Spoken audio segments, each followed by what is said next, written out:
Assalamualaikum warahmatullahi wabarakatuh. Salam sejahtera untuk kita semua. Saya ucapkan selamat sore untuk Ibu Twediana Budi Hapsari, dan saya ucapkan selamat sore juga untuk teman-teman semua. Kami dari kelompok 1 yang beranggotakan saya sendiri, Marsalia Iwardani, dan ketiga teman saya, Abdul Khalid Tahmid, Anita Sufah, dan yang terakhir, Faris Nasjuan Ihdini. Di video kali ini kita akan menyampaikan hasil kerja kelompok kami mengenai bahasa daerah Makassar. Menuju materi yang pertama, yaitu asal-usul terbentuknya bahasa Makassar. Kemunculan pertama kalinya menjadi sebuah pertanyaan yang menarik. Penelitian bersepakat kalau kemunculan bahasa mulanya tahun 100.000 sebelum Masehi. Sebelum itu, kita sebagai manusia hanya mampu berkomunikasi sebatasnya, yaitu melalui mulut kita dan gestur tubuh kita. Lalu kemudian otak kita berevolusi sehingga kelamaan kita dapat memahami hal yang lebih kompleks. Bahasa Makassar adalah sebuah bahasa Austronesia yang biasanya diucapkan oleh penduduk suku Makassar di sebagian wilayah Sulawesi Selatan, Indonesia. Bahasa Makassar ini juga biasa disebut dengan bahasa Mangkasar. Dalam kelompok Austronesia, bahasa Makassar merupakan bagian dari subkelompok Sulawesi Selatan. Walaupun kosakata bahasa ini tergolong berbeda dibandingkan dengan yang lainnya, bahasa Makassar ini memiliki sekitar 1,87 juta penutur jati pada tahun 2010. Untuk materi yang selanjutnya akan disampaikan oleh teman saya. Oke, baik. Selanjutnya, tata-aturan pemakaian bahasa. Tata-aturan pemakaian bahasa di Makassar yang bisa dikatakan bahasa ibu dalam melakukan interaksi atau kontak bahasa dapat menentukan berlangsungnya bahasa yang digunakan oleh dua orang atau kelompok dalam berkomunikasi atau berinteraksi. Dengan demikian, bahasa Indonesia dialek Makassar atau yang dikenal dengan logat Makassar adalah salah satu bentuk bahasa yang dimasukkan dalam kelompok Trade Malaya atau Melayu Pasar. Penggunaan logat Makassar menggunakan ciri khas yang menggunakan frasa mi, pi, ji, mo, ki, ta, jeko, meko, ko, dan suara yang halus. Contohnya, sudah miki makan. Artinya itu apakah kamu sudah makan. Untuk baji-baji kok, yang artinya kamu baik-baik. Dalam bentuk percakapan, si Halik, kemana Jo Anita lampa?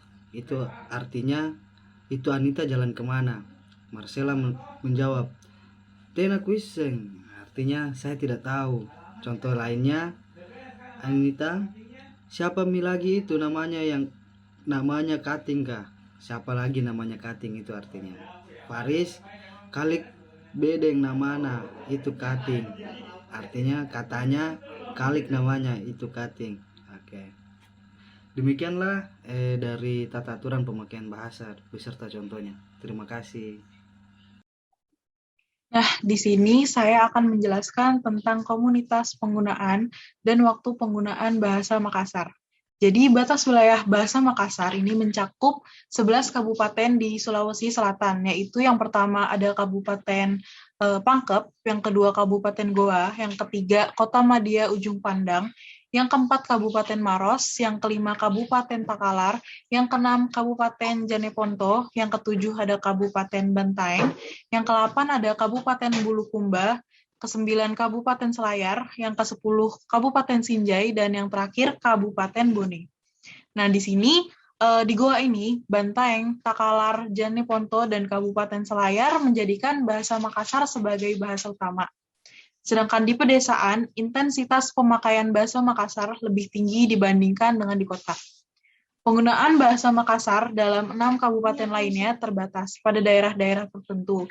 Misalnya, wilayah Borneo yang berbahasa Makassar berada di selatan, berbatasan dengan Kabupaten Goa dan Malos.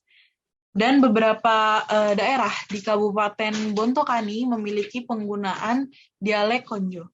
Selanjutnya saya akan sedikit menjelaskan tentang penyebaran bahasa Makassar. Bahasa ini selain dituturkan orang Makassar, Minoritas Bugis juga menggunakannya sebagai bahasa ibu. Penutur bahasa Makassar terkonsentrasi di bagian barat daya Semenanjung Sulawesi Selatan, terutama di daerah pesisir, Kabupaten Goa, dan Kabupaten Takaral. Selain bahasa Bugis, bahasa Makassar juga dituturkan oleh distrik Malos dan Pangkagen, serta beberapa penduduk Pulau Utara. Penduduk Kabupaten Jeneponto serta Bantaeng umumnya juga mengidentifikasi diri sebagai bagian dari komunitas penutur bahasa Makassar. Penyebaran bahasa ini terjadi karena adanya migrasi di wilayah Sulawesi. Bahasa Konjo yang berkerabat dekat dengan Makassar dituturkan di pegunungan Goa dan di pesisir Kabupaten Bulukumba, dan Selayar dituturkan di Pulau Selayar di bagian selatan Semenanjung. Tanpa mempelajari bahasa sendiri pun orang tak akan mengenal bangsanya sendiri. Kutipan dari Pramudia Anantatur. Itu materi yang dapat kami sampaikan. Mohon maaf jika dalam penyampaiannya kurang jelas dan masih banyak kesalahan. Sekian, terima kasih.